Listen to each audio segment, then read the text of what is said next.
A lot of people have been wondering where some cars are, right, Lewis? That's right. So I think we need to do some clearing up. And that is exactly what is happening today. Welcome back to another This Saturn Crew video. As you guys know, we are not the biggest Audi fans. However, we still have our TTRS project, which is well on the way and actually got some exciting news for the car coming very shortly, which is great. R8 GT is currently at Grail getting grailed. Hashtag loud but legal. That thing is going to be absolutely insane. But there's one Audi missing because two Audis are not enough, so we have three. We like wagons as well. Why are you laughing?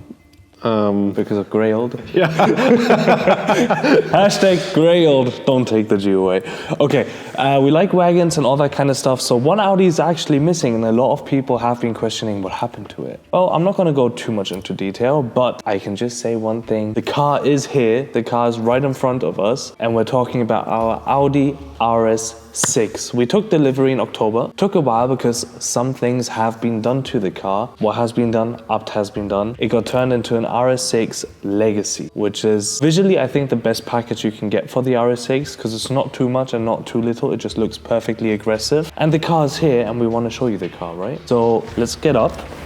This is exactly what happens when you take the money which you spend for an entire M3 Touring and throw it onto an RS6. We're talking over 100,000 euros for this body kit and the power the car now makes, which in my eyes is absolutely insane to think about. How much money you need to put in to make it look this way. It's insane. It turned out really well, but it's still insanely expensive just for you guys to know that how much this kind of costs. Because it's a very important part for something we'll go to later. And here we go. Welcome to our still brand new Audi RS6 Legacy. Almost falling. Still brand new. The car looks absolutely insane, I find. Menacing as hell, and we'll go through all the details right now. The front has been changed. A lot of carbon fiber has been added, like the front splitter, this right here. The intakes, the coolers have been changed as well, which look really cool. The surroundings of the grille are now carbon fiber as well. Also a really nice touch.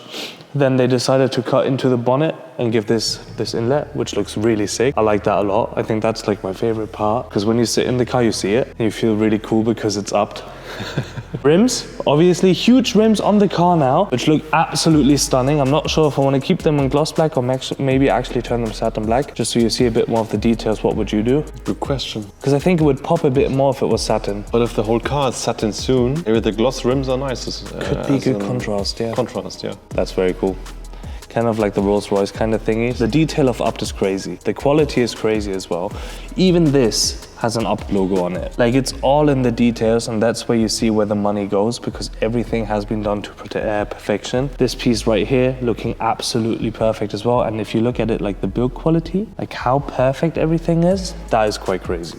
That is done really, really, really well. Mirrors have been changed as well to carbon fiber and an Upt logo in them as well, which looks really cool. I like that detail, it's nice. Then obviously side skirts are full carbon fiber now as well. But actually not full, there's like one element which is gloss black, but that gives the car quite some stance. And I like it. I think that looks really, really good. Spoiler, full carbon fiber obviously, with those little, you know, it's a bit like a GT3 wing, just like a miniature version. We got the ladder. I'll just call it the ladder, because you can walk up. Which is actually, funny enough, the same thing which BMW did with the BMW performance parts on the M3 Touring, but Abt had it before, so they kind of stole it, I think. This whole element got changed into carbon fiber, which I really like. I think that's a cool touch. Full rear diffuser out of carbon fiber, looking absolutely insane. Then full exhaust has been done as well from Abt, also looking really good. Even the side blades, like these little steps here. Like, it's all in the small details. I love that.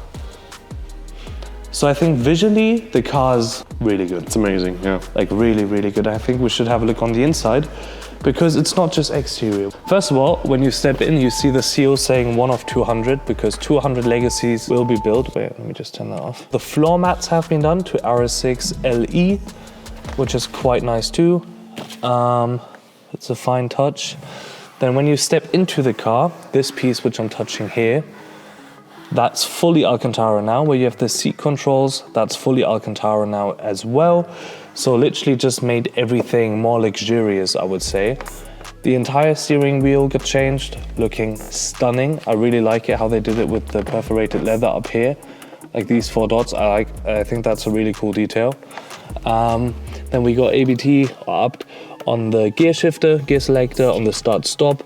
So they really went into details, that has to be said.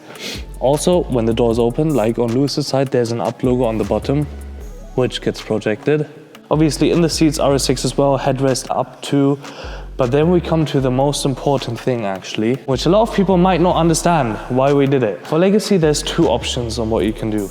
One is the 760 horsepower kit or the 1000 horsepower kit. And this actually took us a lot of thinking. More PPOV because Lewis and I kind of agreed very fast on what we wanted to do. Yep. Here it is, Abt Power R, made in Germany, V8 Legacy edition. Very nice with signature and everything from the racetrack to the road. Everything in here has been changed and has been done, which is really cool. And our RS6 is now pushing 760 horsepower. You might be asking yourself why we didn't do the 1000. Because originally the plan was this car needs 1000 horsepower. When you do a rebuild like this, you kind of have like a price in mind which you want to spend on a rebuild. And again, we're talking for this, exactly how the car is stationary right here, we're talking over 100,000 euros just added onto an RS6. And if we would have gotten the 1000 horsepower package, you might be thinking in your head like, okay, maybe like 15, 20, 30 grand more, something like that. Yeah, like 130. Yeah, 130, 140 or something. Well, for 1000 horsepower, it's double the price. We're talking 200,000 euros. Just to put it in perspective, that's 2 M3 Tourings, 2, to throw onto an RS6. That's what, don't show it. 1 AMG GTR, which you just throw onto that. It's insane. Like if you think about it, 200,000, double it for like, I don't know, 240 horsepower more. It's insane. Like nothing against Up because all the parts they use and how it's done is very complicated and very high quality and nothing should go wrong because you also have a methanol tank and all that kind of stuff. But 100,000 euros more basically for that amount of power more, nah.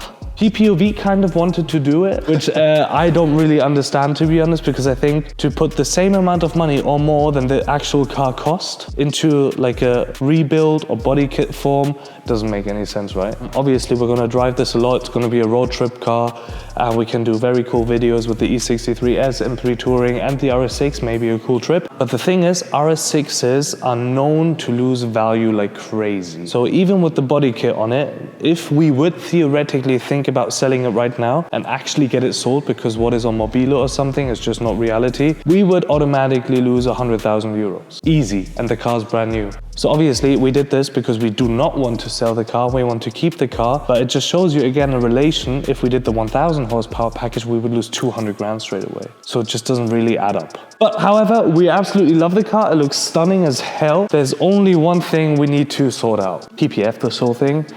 Maybe actually do a color split or something, because I think you could do something really cool if you play with a bit of color with this car. Maybe a bit of satin red. But I think still the RS6 needs to be very, very sinister. Because that is like that kind of Autobahn car which pulls up behind you in the dark and you're like, oh, that's mean. But one thing we really got to take care of is sound. True. Should I... Embarrass yourself? Yeah, let's go. So obviously the car is fully legal, so OPS and everything are still in there, meaning the car is very quiet. The actual sound of the vehicle is interesting, to say the least, and I think we need to get this car to Grail very, very fast. 3, 2, 1.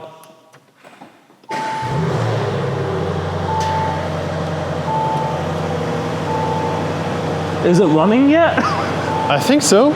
Yeah, I'm not sure. I think if I press RS mode, maybe it does something. No. Drive select.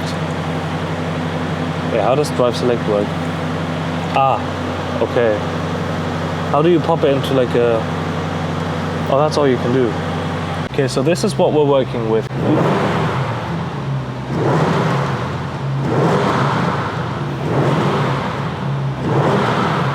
Yeah. It's so sad nowadays. It's crazy, right?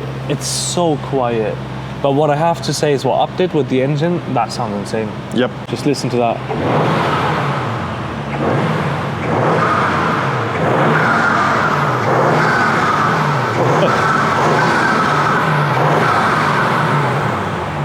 You can literally hear power. What this screams is power. It's just like, boom. I like that a lot. That is really cool. I already drove the car as well, obviously from Kempton here. So driving wise, really cool. I like it. Only thing is the suspension is like really hard, but we'll work on that. We'll see what happens there. But yeah, Legacy is now officially in the cave after we haven't seen the car for half a year? 7-8 months or something, yeah. Oh yeah, October. Yeah, that's how long the car was gone. But visually, stunning. Like visually, honestly, just a beautiful, beautiful car. Like this angle from the side is so nice. Yeah, it's insane. And what I really have to say, up really kills it with fitment. Like fitment from body height to tire, I think it really works because it is low, but it's not like gangbang low, you know? And when it's on the road, it looks even lower. Gangbang low is like your car. That is proper. Come on. Your tires are that far in your fenders. It used to be like that. Now it's not that bad. Completely different. Yeah. But for now, welcome to our brand new RS6 Legacy. Get ready for it. It's going to get fully PPF'd. It's going to get a different exhaust, I'm very sure. We need to run the car in. Once the car's run in, I think we need to do an Autobahn run with it. We need to do a road trip with it. Then we can finally compare E63 versus RS6 versus M3 Touring and really find out who the king of the wagons is. But for now, make sure to subscribe, like, share, press the bell, and we'll see each other at the next time. Take care. Bye-bye.